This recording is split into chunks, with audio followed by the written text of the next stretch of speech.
নদুয়ার বিধানসভা কেন্দ্রে ভোট গ্রহণে উৎসাহ চোখে পড়ার মতো। ভোর 6টা থেকে বিভিন্ন ভোট কেন্দ্রে দীর্ঘ লাইন দেখা যায়। বিজেপি প্রার্থী পদ্ম হাজরিকা চতিয়ার একটি বুথে মা, স্ত্রী ও পুত্রকে সঙ্গে নিয়ে নিজের ভোটাধিকার প্রয়োগ করেন। তিনি জয়ের ব্যাপারে আশাবাদী বলে জানিয়েছেন।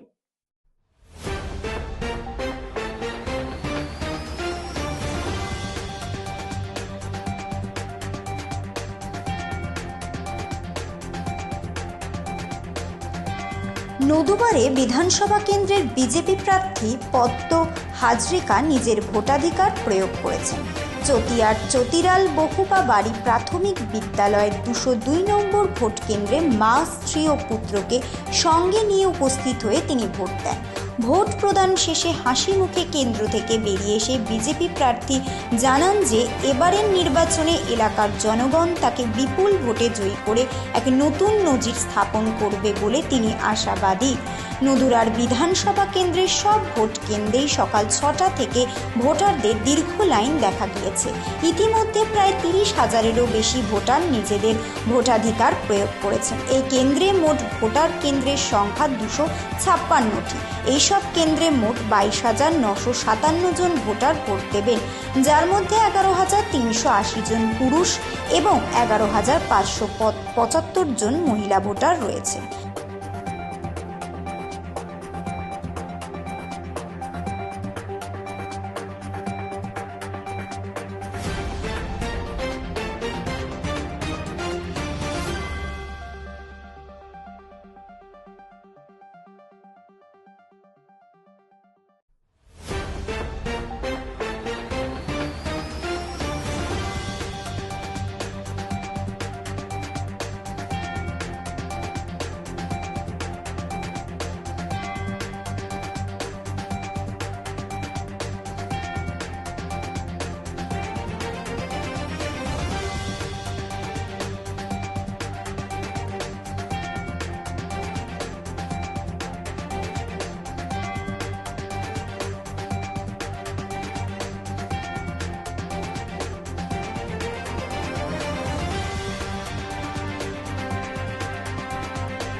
আজি গণতন্ত্ৰৰ উৎসৱ পবিত্ৰ দিন অসমৰ কাৰণে।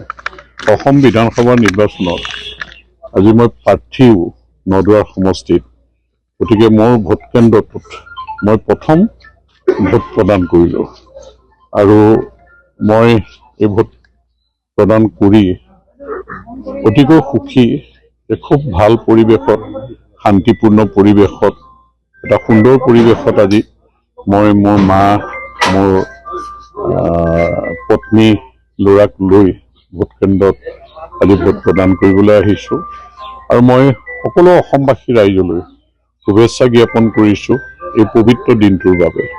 আৰু নদুৱাৰ সমষ্টিৰ সকলো ভোটাৰ ৰাইজলৈ মই শুভেচ্ছা জনাইছোঁ যে তেওঁলোকে শান্তিপূৰ্ণ পৰিৱেশত আজি নিজৰ যিটো গণতান্ত্ৰিক অধিকাৰ এইটো সাব্যস্ত কৰিব। ইলেকশ্যন কমিশ্যন, প্ৰশাসন সকলোৱে এটা শান্তিপূৰ্ণ পৰিৱেশত নিৰ্বাচন অনুষ্ঠিত কৰিবৰ কাৰণে সকলো ব্যৱস্থাই গ্ৰহণ কৰিছে। আৰু মই যোৱা কালিৰ পৰাই লক্ষ্য কৰিছোঁ যে ভোট কেন্দ্ৰবিলাকত সুন্দৰকৈ গোটেই আয়োজন নিৰ্বাচনী আয়োগে কৰিছে আৰু ইয়াত কোনো ধৰণৰ খেলি মেলি হোৱাৰ কোনো আশংকাই নাই আছিল।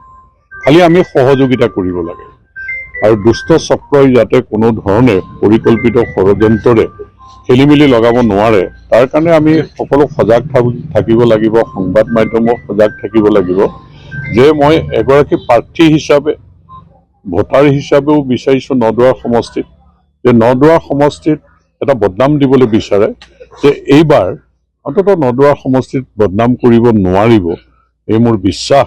কাৰণ আমি সকলোৱে সহযোগিতা ইতিবাচক চিন্তাৰে গঠনমূলক চিন্তাৰে আমি আগবঢ়াই যাম। আৰু আজিৰ দিনটো সুন্দৰকৈ বতৰো যথেষ্ট ভাল হৈ আছে, গতিকে সুন্দৰকৈ পাৰ হওক আৰু সকলো মানুহে যাতে ভোটাধিকাৰ সাব্যস্ত কৰিব পাৰে। এইবাৰ পুলিং পাৰ্চেণ্টেজ যাতে আমি আশা কৰাৰ ধৰণে হয় এইটো মই কামনা কৰিলোঁ, সহযোগিতা বিচাৰিছোঁ। গতিকে মই পুনৰ সকলো অসমবাসী ৰাইজলৈ শুভেচ্ছা জ্ঞাপন কৰিলোঁ, নদুৱাৰবাসী ৰাইজলৈ ভোটাৰ ৰাইজলৈ শুভেচ্ছা জ্ঞাপন কৰিলোঁ। শান্তিপূৰ্ণ পৰিৱেশত নিৰ্বাচনটো যাতে অনুষ্ঠিত হৈ যায়। আপুনি হাস্যবদনে ওলাই আহিছে, মুখৰ সন্তুষ্টি হাঁহি, এইবাৰ অলপ অভিলেখ হ'ব নেকি? পূৰ্বৰ নিজৰ অভিলেখে আপুনি ভংগ কৰাৰ নিশ্চয় প্ৰয়াস থাকিব এটা। মই আগতেও কৈছোঁ যে মই 96ৰ পৰা নিৰ্বাচন খেলিছোঁ, এইটো 7ম বাৰৰ নিৰ্বাচন হ'ব। মই আশা কৰোঁ এইবাৰ নিৰ্বাচনটো এটা অভিলেখ সৃষ্টি হ'ব। কাৰণ জাতি ধৰ্ম বৰ্ণ নিৰ্বিশেষে সকলো জাতি জনগোষ্ঠীৰ মানুহে যেনেকৈ সঁহাৰি আগবঢ়াইছে, আপোনালোকে মনোনয়ন পত্ৰ দিয়াৰ পৰা নিৰ্বাচনী কাৰ্যালয় মুকলি কৰা আৰু মই যিবিলাক সভা সমিতি কৰিছোঁ তাত এনেধৰণৰ এটা পৰিৱেশ, সন্তুষ্টিৰ পৰিৱেশ, য'ত ভয় ভাবুকিৰ কোনো স্থান নাই।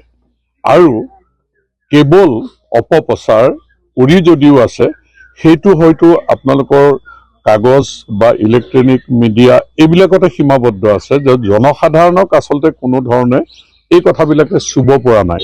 যিবিলাক পৰিৱেশৰ কথা তেওঁলোকে পৰিকল্পিতভাৱে সজাই পৰাই ক'বলৈ বিচাৰে আৰু তেওঁলোকে কৰা অভিনয়বিলাক মানুহে চকুৰ আগত দেখিছে আৰু মানুহে বুজি পাইছে যে এই ষড়যন্ত্ৰবিলাকে আমাৰ কিমান ক্ষতি কৰিছে বা কিমান কুপ্ৰভাৱ পৰিব। গতিকে সকলোৱে বিচাৰিছে শান্তিপূৰ্ণ পৰিৱেশৰ নিৰ্বাচন আৰু শান্তিপূৰ্ণ পৰিৱেশত নিৰ্বাচন অনুষ্ঠিত হ'ব। মোৰ 100% বিশ্বাস আছে আৰু ইয়াৰ বাবে মই সকলো ৰাইজলৈ শুভেচ্ছা আৰু ধন্যবাদ জ্ঞাপন কৰিছোঁ। ইয়াৰ পিছত মই বাকী একদম অৰুণাচল সীমান্তলৈকে ভালুকপুঙলৈকে যাম। যিমান পাৰোঁ ভোট কেন্দ্ৰখিনি আজি মই টাচ কৰিম। আগৰ পূৰ্বৰ অভিলেখ ভংগ কৰাৰ এটা চেষ্টা থাকিব বুলি কৈছে। হয়, নিশ্চয়। ভাৰত এখন গণতান্ত্ৰিক দেশ।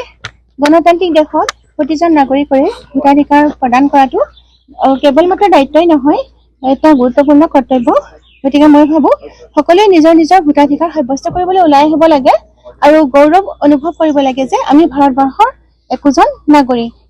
এইবাৰ বিজেপিৰ যিটো বাতাবৰণ সৃষ্টি হৈছে তালৈ চাই আমি ক'ব পাৰোঁ যে আমাৰ যিজন প্ৰাৰ্থী শ্ৰদ্ধা বিধায়ক পদ্ম হাজৰিকাদেৱ এইবাৰ বিপুল ভোটত জয়ী হৈ বিধানসভালৈ বিজয় সাব্যস্ত কৰিবলৈ তেওঁ সক্ষম হ'ব।